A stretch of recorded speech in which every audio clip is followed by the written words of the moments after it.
Hello, my name's Sarah Blanchard, but my artist name is Sarah King because I got married. What I do is I oil paint in the Forest of Dean, so I can show you how I paint, but not necessarily how everybody paints the oil paints, but how I paint. Now, this session, I know you're ready in this lockdown, but this session is just to let you know the equipment you'll need.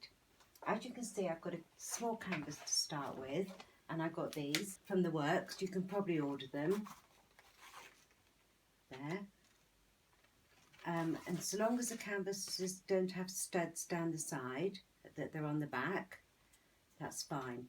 If there's a dent in the canvas when you get it, just whoosh it under some cold water and hang it, and then just put it on the easel to dry, and that will erase out any dints in the canvas, and just pull that off. You don't really need those. Okay, the other thing you'll need is a ruler, because what I want you to do is to create a grid, if you know, going back to school, so that you know how to sketch on what you want to paint. The most important thing, however, is to decide what to paint. What I do, because taking oil paints out into the countryside is a bit messy, and we'll go and move on to doing that later with acrylics, but with oil paints you can't really carry them around into the woods and the forest because they don't dry they take quite a long time to dry. So we go out and we take photographs, and so long as you've been there and you've absorbed what it's like and what it feels like and what the bluebells smell like, you can then take a picture and take that knowledge home with you, and then you put your pictures into the computer and print one out. And today I've printed out this. That's what we're going to be painting. As you can see, I've got a whole folder full of pictures to paint, but I thought we'd do this one today because it's got the distance of the path in the middle which leads you into the painting, and it's got trees, it's got bluebells. We'll probably do a bit more bluebells actually, and I've gridded the plastic sheet that it's in.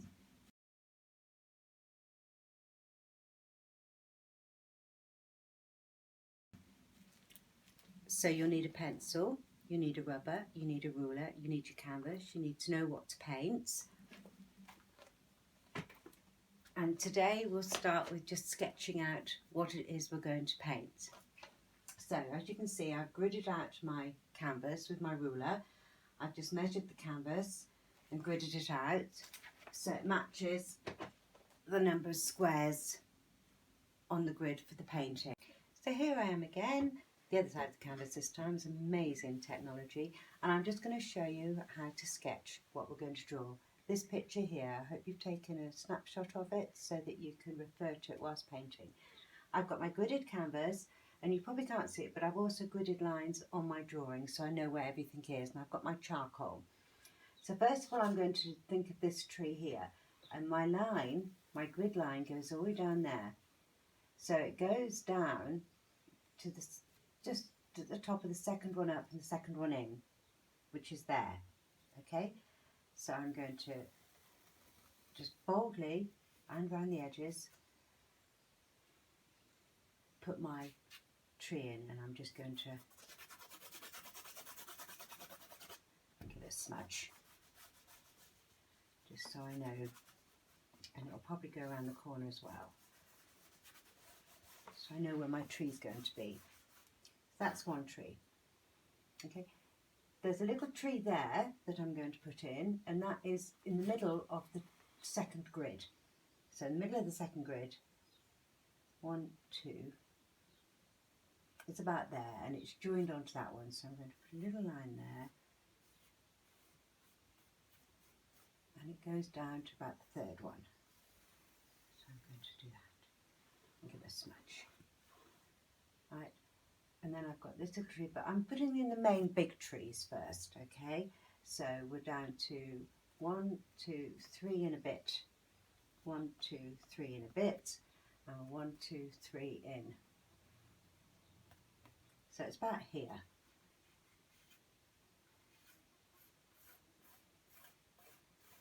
So I'm just going to goes into that one a little bit.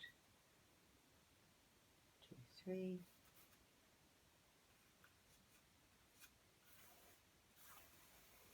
Like that. I'm going to put a bit of a smudge in there so I know that it's a tree.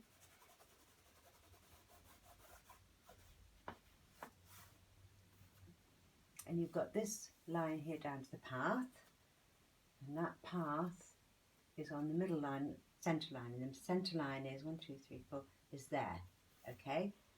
So on the middle line, and it's 1, 2, 3, 4 down, 1, 2, 3, 4 down, so it's about there.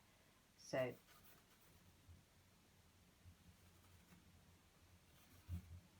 going to do that line there, like so, and then you'll notice as the path comes towards you, it's wider in the foreground and it gets smaller as we go along.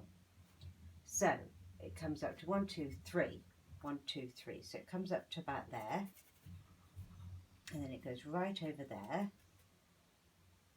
So the little mark,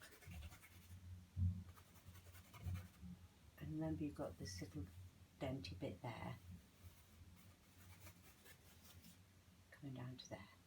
Then you've also got this bit here, opposite that bit there. So it's just a case of looking and comparing like you would anything, and you can, so I'm just going to put a mark in there, and we've got another little bit of path there, put a brow of a path, another little bit of path there, so I'm going to sketch that in, and here you've got a bit of light, so here I'm just going to do that, and then we've got this tree here in the middle.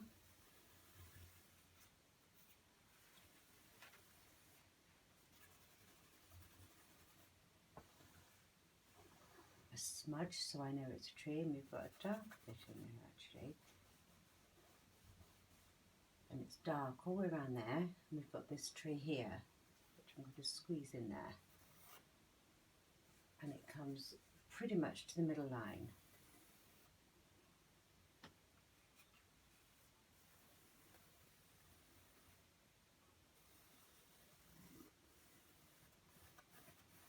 As you can see, I'm not being totally exact.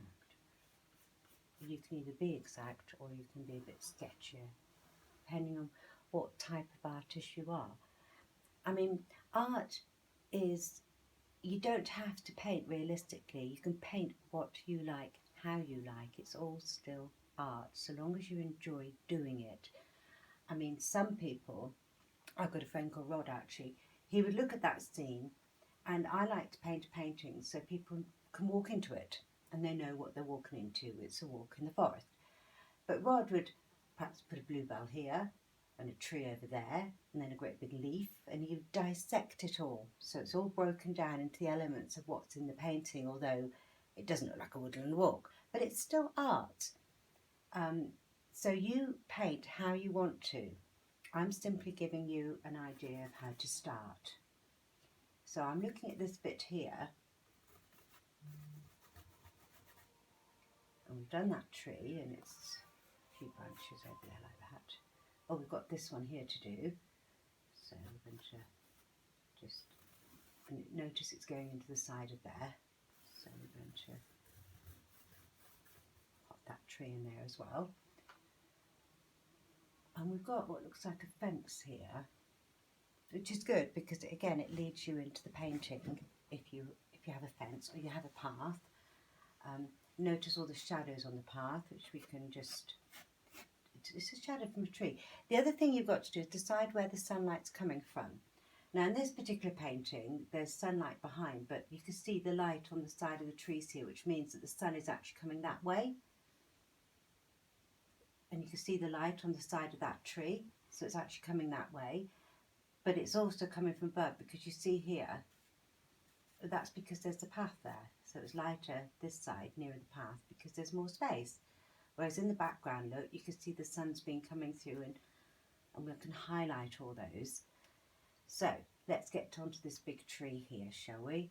So we're halfway between 2, and we come down to 1, 2, 3, 4, yeah. So we're going to put that tree in there. I'm just going to smudge a little. And that's a tree. And right in the middle of it, we've got a post. So I'm going to put that post in. Put that post in.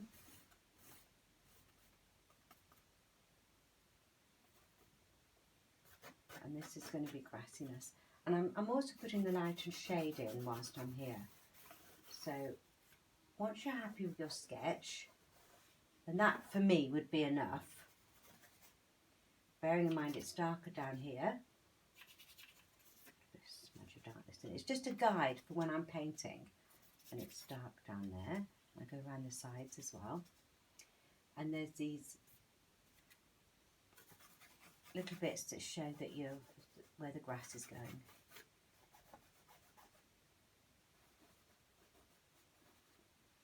Right, next, once I'm happy with my painting, for me that's enough. I'm just going to slightly rub out some of these lines because I don't need them anymore because I've got everything where I want it to be. So I'm just going to rub out some of these lines so they don't show through.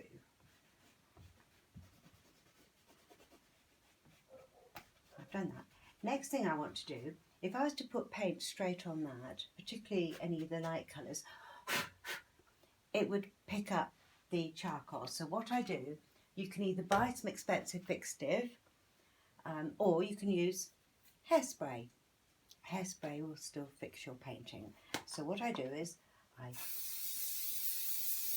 fix everything like that and then I go away and have a cup of tea.